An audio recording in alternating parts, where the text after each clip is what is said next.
Pinangangalagaan ng PNP EOD K9 Group ang kalusugan at kakayahan ng kanilang mga K9 dogs upang maging handa at epektibo sa kanilang mga operasyon. Yan ang balitang hatid ni Patrolwoman Femari Octaviano. Kasalukuyan po tayong nandito ngayon sa PNP EOD K9 Group kung saan ibabahagi nila kung paano nila pinapanatili ang kalusugan at training ng isang K9 dog. Mahigpit na pagsasanay at masusing pangangalaga sa kalusugan.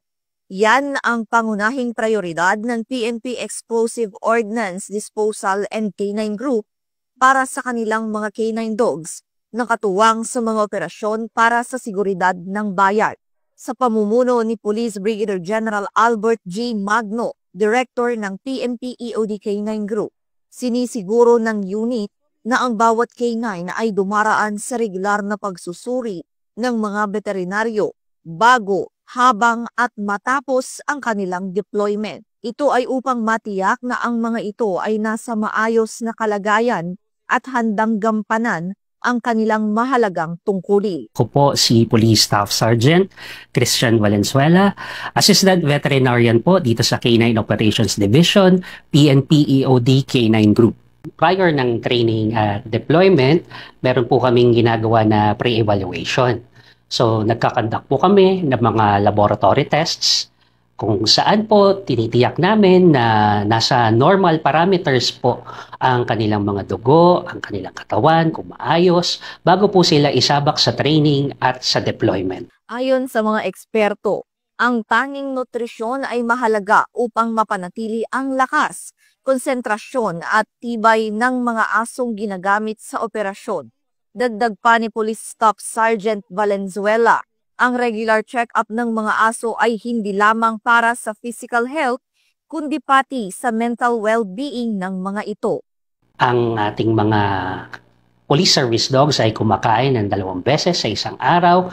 Ang aming dog food na pinapakain sa kanila ay merong crude protein na at least 27%. So nakakatiyak po tayo na dekalidad ang kanilang kinakain kasi ito po ay approved by AFCO.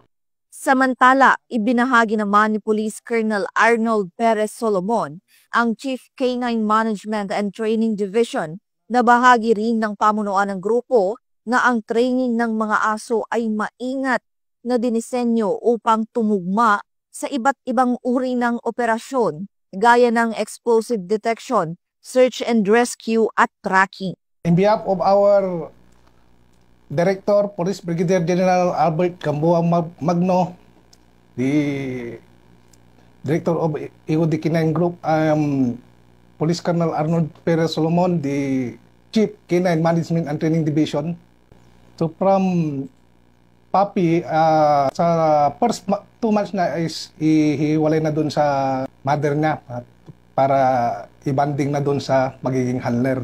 Pag nakikita natin na may mga exposure na sa environment, sasanay naman natin sa mga obedience, kasama na rin doon sa yung tinatawag na kenneling, na sanayin doon sa kennel niya kung paano pumasok sa kennel o lumabas.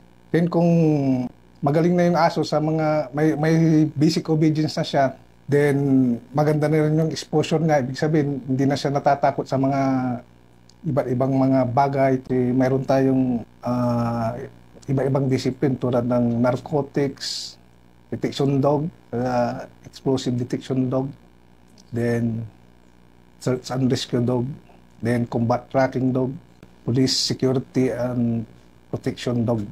So isisilik natin yung aso, titingnan natin yung yung heart niya, kukonsider natin yung heart assessment.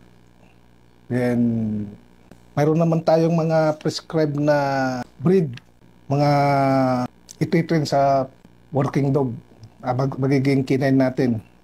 Tulad ng Belgian Malinois, Labrador Retriever, Golden Retriever, Bloodhound. Then yung small breed is Beagle and Jack Russell Terrier po yung sinisilik natin na breed. Kino-consider natin yung skills doon sa selection ng ititrain natin ng aso. Unang-una yung Prey drive saka hunt drive.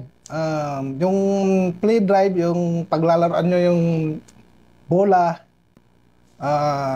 hanggang abot ng ilang minuto. 1 minute to 3 minutes. Then yung prey drive, itatago mo yung bola yung tulad sa damuhan. Hanapin niya. Yung hunt drive, talagang parang i-hunting niya yung target na toy niya. Either ball o kung ano yung mga toy na interested yung aso.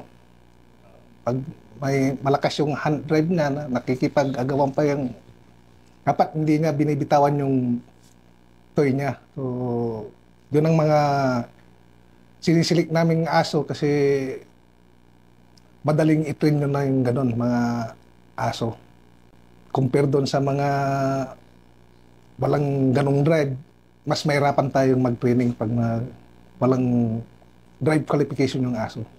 Para sa PNP EOD K9 Group, ang tagumpay ng bawat operasyon ay hindi lamang nakasalalay sa husay ng mga trainer, kundi pati na rin sa lakas, talino at kalusugan ng kanilang 4 na paang katuwang. Sinisiguro naman ng PNP EOD K9 Group na handa at nasa pinakamainam na kondisyon na ang kanilang mga K9 dogs, mula sa mahigpit na training hanggang sa masusing pangangalaga sa kalusugan upang patuloy na maging matatag na katuwang sa pagpapanatili ng kapayapaan at kaligtasan ng publiko. Ang ating mga police service dogs ay merong araw-araw na health assessment. Bukod doon, meron din tayong monthly health assessment na ginagawa sa kanila. At doon sa mga malalayong regions, RECUS, meron po tayong programa, ang e-consulta, kung saan po online, nakakausap po ng mga dog handlers po natin ang ating magagaling na mga veterinaryo. So sa mga aso nyo po, meron man tong breed o kumbaga Aspen, wag po mag-atubili na sumangguni lagi sa sa inyong mga veterinaryo para makasigurado na maayos ang kanilang kalusugan. Lagi po na i-update ang kanilang mga bakuna, ang kanilang pagpupurga, at magpaprograma po na para makaiwas po sa mga parasitiko. Ilan po, maraming salamat. Mula rito sa PNP EOD K9 Group, dito sa Campo Crame, ako ang inyong PNN correspondent, Patrolwoman Femery Octaviano, alagad ng batas, taga-taguyod ng Balitang Pulis.